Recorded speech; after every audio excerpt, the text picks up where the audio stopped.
السلام علیکم ناظرین، آج ہم حضرت لوط علیہ السلام اور ان کی قوم پر آنے والے عذاب کا ذکر کریں گے۔ حضرت لوط علیہ السلام اللہ کے نیک بندے اور پیغمبر ہیں جو حضرت ابراہیم علیہ السلام کے دور میں قوم لوط کی طرف بھیجے گئے۔ ناظرین، حضرت لوط علیہ السلام حضرت ابراہیم علیہ السلام کے خاندان سے اور ان کے بھتیجے ہیں۔ اسلامی روایات کے مطابق حضرت لوط علیہ السلام حران میں پیدا ہوئے اور بچپن اور میں گزارا اور بعد میں اپنے چچا ابراہیم علیہ السلام کے ساتھ کنعان ہجرت کر گئے۔ حضرت لوط علیہ السلام کو بھی حضرت ابراہیم علیہ السلام کی طرح پیغمبری کا مرتبہ ملا اور ان کو بحیرہ مردار کے آس پاس کے دو شہروں سدوم اور عمورہ کی تبلیغ کے لیے منتخب کیا گیا۔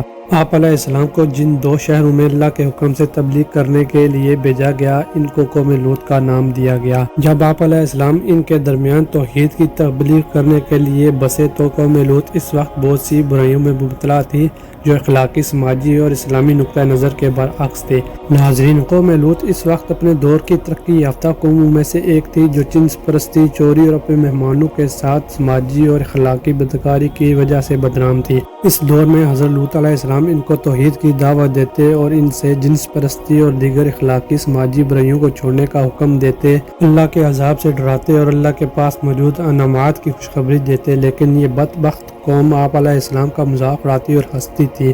ناظرین، جب حضرت لوط علیہ السلام نے اپنی قوم کو بار بار اللہ کے عذاب کی تلقین کی تو قوم لوط نے آپ علیہ السلام کو شہروں سے بے دخل کرنے کی دھمکی دینے لگی اور اللہ کے احکامات کو ماننے سے انکار کر دیا، جس پر آپ علیہ السلام نے اللہ سے دعا کی اور اپنے گناہ کے اعمال کے نتائج سے نجات کی التجا کی۔ ناظرین، جب قوم لوط نے اللہ کے پیغمبر کی دعوت کو جھٹلایا اور اللہ کی حدود کو پامال کیا تو اللہ نے ان کے گناہوں کے سبب روح زمین پر فرشتے نازل کیے جو پہلے تو حضرت ابراہیم علیہ السلام کے پاس حاضر ہوئے اور اللہ کی طرف سے انہیں پیغامات الہی پہنچایا، اور پھر قوم لوط کے مقام کی طرف آئے۔ جب فرشتے دوپہر کے وقت بستی کی دیواروں پر آ گئے تو وہاں سب سے پہلے دیکھنے والی لڑکی حضرت لوط علیہ السلام کی بیٹی تھی جو اس وقت وہاں دریا پر پانی بھر رہی تھی۔ وہ اس قدر خوبصورتی کے حامل مردوں کو دیکھ کر دنگ رہ گئی جو کہ فرشتے تھے۔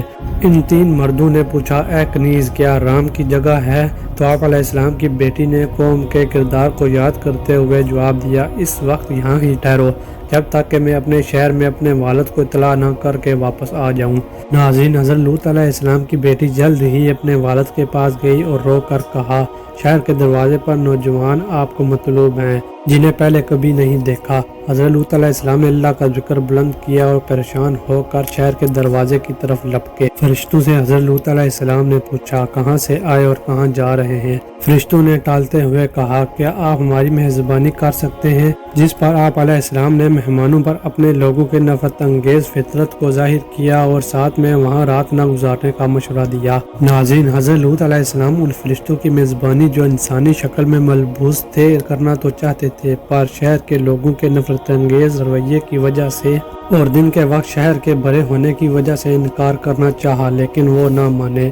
آخرکار آپ علیہ السلام نے انہیں رات کا انتظار کرنے کو کہا اور رات کے وقت اندھیرے میں اپنے مہمانوں کو گھر لے گئے جس پر کسی کو موجودگی کا احساس نہ ہوا، لیکن آپ علیہ السلام کی بیوی جو اس وقت دین اسلام میں شامل نہ ہوئی تھی خاموشی سے گھر سے نکل گئی اور آگ کی طرح مہمانوں کی بات کو پھیلا دیا، جس پر لوگ آپ علیہ السلام کے گھر کی طرف لپکے۔ جب حضرت لوط علیہ السلام نے لوگوں کو دیکھا تو دروازے کو بند کر دیا۔ لوگ آپ علیہ السلام کے دروازے کو بجاتے، جس پر آپ علیہ السلام نے التجا کی کہ ان کے زائرین کو تنہا چھوڑ دیا جائے اور عذاب سے ڈریں، اور اس بات پر زور دیا کہ اپنی بیویوں یا دوسری قوم کی بچیوں کے ساتھ حلال راستہ قائم کریں جو اللہ نے مقرر کیا ہے، اور ان کو قوم نوح، قوم صالح اور قوم عاد کی مثالیں دی جو ان سے پہلے کچھ عرصہ اللہ کے عذاب کا شکار ہو چکی تھی۔ آپ علیہ السلام مختصر خطبہ دے چکے تو قوم آپ پر ہنسنے لگی۔ ہوس میں اندھے ہو کر قوم لوط نے دروازہ توڑ دیا۔ ناظرین، قوم لوط کے اندر آتے ہی حضرت لوط علیہ السلام نے اپنے آپ کو بے بس محسوس کیا اور اس خوف کے لمحے میں خود کو طاقتور ہونے کی خواہش محسوس کی کہ آپ علیہ السلام لوگوں کو مہمانوں سے دور کر پائے۔ اس بے بسی کو دیکھ کر فرشتوں نے آپ علیہ السلام سے کہا،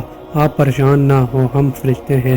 اس پر قوم لوط کا ہجوم خوف زدہ ہو گیا اور دھمکیاں دیتے ہوئے چلا گیا۔ فرشتوں نے حضرت لوط علیہ السلام کو خبردار کیا کہ تو آفتاب سے پہلے شہر چھوڑ کر چلے جائیں سوائے اپنی بیوی کے گھر والوں کے ساتھ، ناظرین، یہ وہ وقت تھا جب اللہ تعالیٰ کی طرف سے تباہی کا حکم صادر ہو چکا تھا اور قرآن کے مطابق اللہ کے حکم سے شہر کو الٹ پلٹ کر رکھ دیا گیا اور اس پر پتھروں کی بارش برسائی گئی، جس وجہ سے وہاں تباہی اور مایوسی کا منظر پیش آیا۔